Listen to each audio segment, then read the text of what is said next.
नाज़रीन, हज़रत दाऊद अलैहिस्सलाम अल्लाह के बरगुज़ीदा नबी और रसूल थे और अल्लाह रब्बुल इज़्ज़त ने आपको बादशाहत भी अता की थी। अंबियाए कराम अलैहिमुस्सलाम में हज़रत आदम अलैहिस्सलाम के बाद हज़रत दाऊद अलैहिस्सलाम ही वो पैगंबर हैं जिन्हें कुरान करीम ने खलीफा के लक़ब से नवाजा। कुरान करीम की सूरह बनी इसराइल में इरशाद है, और हमने बाज़ पैगंबरों को बाज़ पर फजीलत बख्शी और दाऊद को ज़बूर इनायत की। नाज़रीन, हज़रत दाऊद अलैहिस्सलाम की कौम के 70,000 आदमी उक़बा के पास समंदर के किनारे एला नामी गांव में रहते थे और ये लोग बड़ी फराखी और खुशहाली की ज़िंदगी बसर करते थे। अल्लाह रब्बुल इज़्ज़त ने इन्हें बेशुमार नेमतों से नवाज रखा था और ये लोग खुदा की इबादत से गाफिल हो गए। नाज़रीन, अल्लाह रब्बुल इज़्ज़त ने इन लोगों का इस तरह इम्तिहान लिया कि हफ्ते के दिन का अदब इन पर लाजिम करार दिया और उस दिन मछली का शिकार उन लोगों पर हराम फरमा दिया और हफ्ते के बाकी दिनों में शिकार हलाल था। मगर इस तरह उन लोगों को आजमाइश में मुब्तला फरमा दिया कि हफ्ते के दिन बेशुमार मछलियां आती थीं और दूसरे दिनों में कम आती थीं। तो शैतान ने उन लोगों को ये हीला बहाना बता दिया कि समंदर से कुछ नालियां निकालकर खुश्की में चंद हौज बना लो और जब हफ्ते के दिन उन नालियों के जरिए मछलियां हौज में आ जाएं तो नालियों का मुंह बंद कर दो और उस दिन शिकार न करो, बल्कि दूसरे दिन आसानी के साथ उन मछलियों को पकड़ लो। नाज़रीन, उन लोगों को ये शैतानी हीलाबाजी पसंद आ गई और उन लोगों ने ये नहीं सोचा कि जब मछलियां नालियों और हौज़ों में मुक़य्यद हो गईं तो यही उनका शिकार हो गया। तो हफ्ते ही के दिन शिकार करना पाया गया जो उन लोगों के लिए हराम था। उस मौका पर उन यहूदियों के 3 गिरोह हो गए।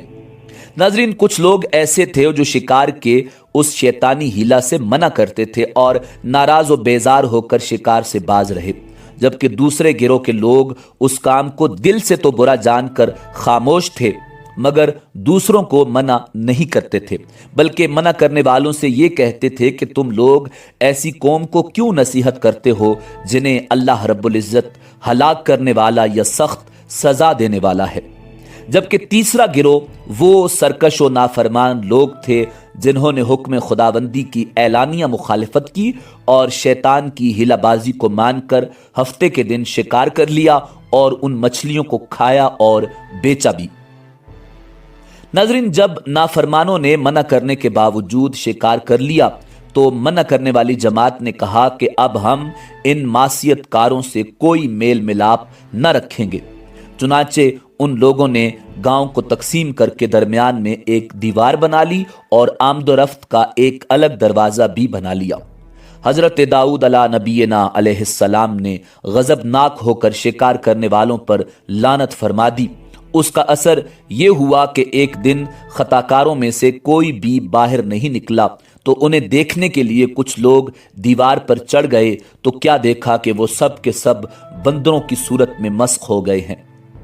अब लोग उन मुजरिमों का दरवाज़ा खोलकर अंदर दाखिल हुए तो वो बंदर अपने रिश्तेदारों को पहचानते थे और उनके पास आकर उनके कपड़ों को सूंघते थे और ज़ारो कतार रोते थे, मगर लोग उन बंदर बन जाने वालों को नहीं पहचानते थे।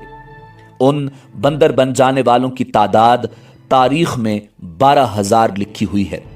ये सब 3 दिन तक जिंदा रहे और उस दरमियान में कुछ भी खा पी न सके, बल्कि यूं ही भूखे प्यासे सब के सब हलाक हो गए। शिकार से मना करने वाला गिरोह हलाकत से सलामत रहा और सही कौल ये है कि दिल से बुरा जानकर खामोश रहने वालों को भी अल्लाह रब्बुल इज़्ज़त ने हलाकत से बचा लिया। नाज़रीन, सूरह बकरा की आयत नंबर 65 में अल्लाह रब्बुल इज़्ज़त का इरशाद है, वलक़द अलिमतुमुल्लज़ीना अतदौ मिनकुम फ़िस्सब्ति फ़क़ुलना लहुम कूनू क़िरदतन ख़ासिईन। और बेशक ज़रूर तुम्हें मालूम है कि वो जिन्होंने हफ्ता में सरकशी की तो हमने उनसे फरमाया कि हो जाओ बंदर धुतकारे हुए। नाज़रीन, ये मुफस्सल वाक़या सूरह अल आराफ में मौजूद है, जिससे मालूम होता है कि शैतानी हिलाबाजियों में पढ़कर अल्लाह जल्ला शानुहु के अहकामात की नाफरमानियों का अंजाम कितना बुरा और किस कदर ख़तरनाक होता है। اور خدا کے نبی جن بد نصیبوں پر لعنت فرما دیں وہ کیسے ہولناک عذاب الہی میں گرفتار ہو کر دنیا سے نیست و نابود ہو کر عذاب نار میں گرفتار ہو جاتے ہیں اور دونوں جہاں میں ذلیل و خوار ہو جاتے ہیں۔ ناظرین، اصحاب ایلا کے اس دل دہلا دینے والے واقعہ میں ہر مسلمان کے لیے بہت بڑی عبرتوں اور نصیحتوں کا سامان ہے۔ کاش اس واقعہ سے مسلمانوں کے قلوب میں خوف خداوندی کی لہر پیدا ہو جائے اور وہ اللہ اور اس کے رسول کی نافرمانیوں کی پگڈنڈیوں میں بھٹکنے سے منہ موڑ کر صراط مستقیم کی شاہراہ پر چل پڑیں اور دونوں جہانوں کی سربلندیوں سے سرفراز ہو کر اعزاز و اکرام کی سلطنت کے تاجدار بن جائیں۔